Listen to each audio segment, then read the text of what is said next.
Good morning or good afternoon, everyone. This presentation is about ingenuity, one of the four pillars of heroic leadership.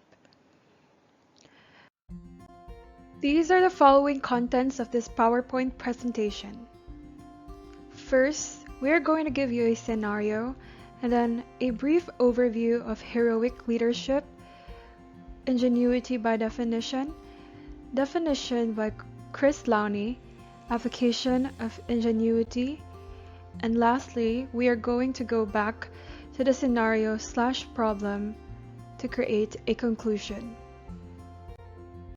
For the first part, which is the scenario, this is made to correlate our discussion for today. This is a made-up story. This is fictional. In 2005, the BBC dynasty won their 9th championship title in the Baseball League. For 9 years straight, they have continued to train hard and stayed at the top of their game under the leadership of George Lee and BBC's traditional training and strategies. Unfortunately, in 2006, a new team composed of young, active and driven athletes competed in the annual baseball competition and broke the BBC team's winning streak. The entire team, especially Mr. George Lee, was downhearted for the first time. He was afraid and frustrated. He did not know what to do with his team and thought that maybe it was the end of their career. In your own opinion, what should Mr. George Lee and the BBC team do? Should they attempt to recover their title or should they retire? Before you answer, we'll give you a short background about the heroic leadership by Chris Lowney and its main principles to help you decide.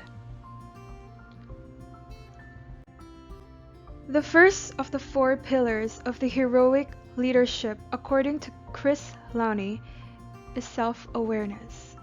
Under this pillar is understanding, which composes of your strengths, weaknesses, your values, and your worldview. The next pillar is ingenuity. This leader is confident, innovative, and adaptive to a changing world. The next of the four pillars is love. This leader is engaging others with a positive attitude and unlocks potential. The fourth and the last one is heroism.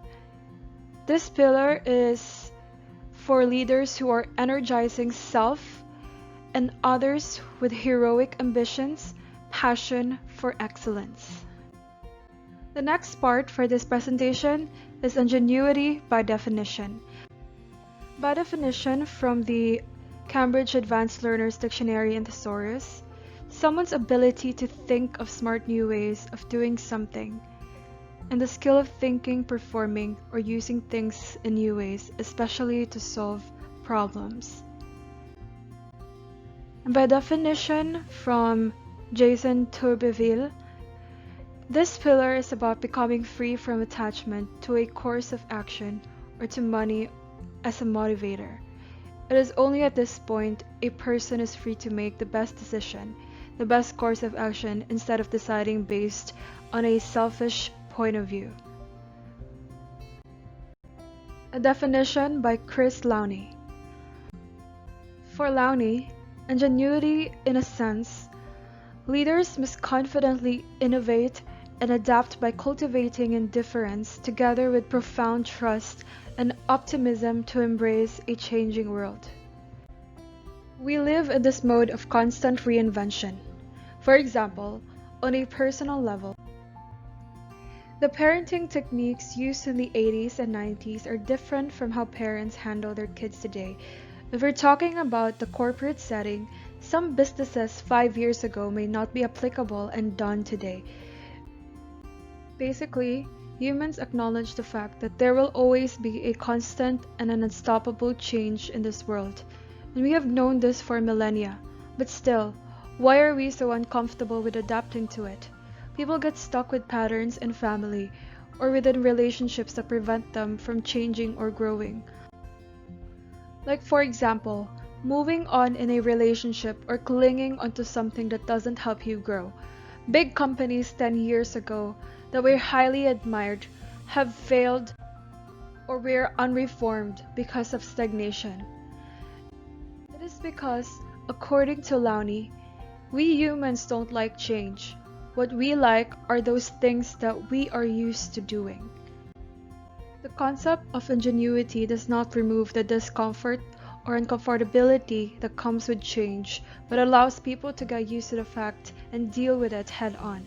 Although not all changes are purposeful, the biggest contribution of the Jesuits to this pillar of leadership is their ability to make big decisions in accepting genuine, purposeful change through Ignatian indifference and Ignatian discernment. Because what can a change benefit us when it creates division among people? We should choose and accept the change that would make the world as our whole house. Now moving on to the next, which is the application of ingenuity. We came up with 3 main points that are pertinent with this heroic leadership principle. The first one being the phrase, living with one foot raised, which means this leader is open to new and changing ideas. This leader is dynamic, who serves organizational mission, vision, and values instead of personal power needs. A dynamic leader is someone who sees problems and obstacles as invitations to outgrow the perspectives that created them and to embrace higher perspectives to transform them. A leader who is always ready to respond to emerging opportunities. The second point is being self-aware. Humility is a correct understanding of oneself, and that correct understanding leads to a better understanding of others. Because once we love ourselves, we better learn to appreciate others as well. Now, self-awareness is an essential trait of heroic leadership. By knowing your values, personality, needs, habits, and emotions, and how they affect your actions and the actions of others, you'll be better able to manage your stress, make better decisions, and ultimately lead others to do the same. Developing self-awareness as a leader will strengthen not only individual performance but organizational performance as well. Ultimately, the immense amount of understanding, trustworthiness, and wisdom that self-aware leaders possess equips them with critical skills for success. They recognize their own strengths, weaknesses, and hidden biases and take accountability for them. And they consistently ask for feedback in order to improve. The third and final point, indifference, which frees individuals from the prejudices, attachments, fears, and narrow-mindedness that can block the enthusiastic pursuit of new ideas and opportunities, which encourages the freedom from inordinate attachments. If you're free from the things of the world that hold you back, then you're free to go anywhere in the world the Lord might take you. Now that you know what the heroic leadership is about and what the principle of ingenuity means, let's try to incorporate it in Mr. George Lee and the BBC situation. Basically, they succumb to their feelings of frustration and hopelessness in their attachment to an idea or a way of doing things. As a result, they could not think straight and decide objectively. This can also be us in moments where we experience changes in our lives. We let our feelings and attachments get into us and miss out what God wants of us and for us. Ingenuity invites us to face these challenges head-on by removing our attachments to our fears and certain ways of doing things so that we become free to be able to make bold moves for the greater glory of God. Mr. George Lee does not have all the answers to their problems, but their drive to ask the right questions and to find solutions can become their motivating power and encourage them to innovate and improve. That is all. Thank you for watching, and we hope that you've learned something today.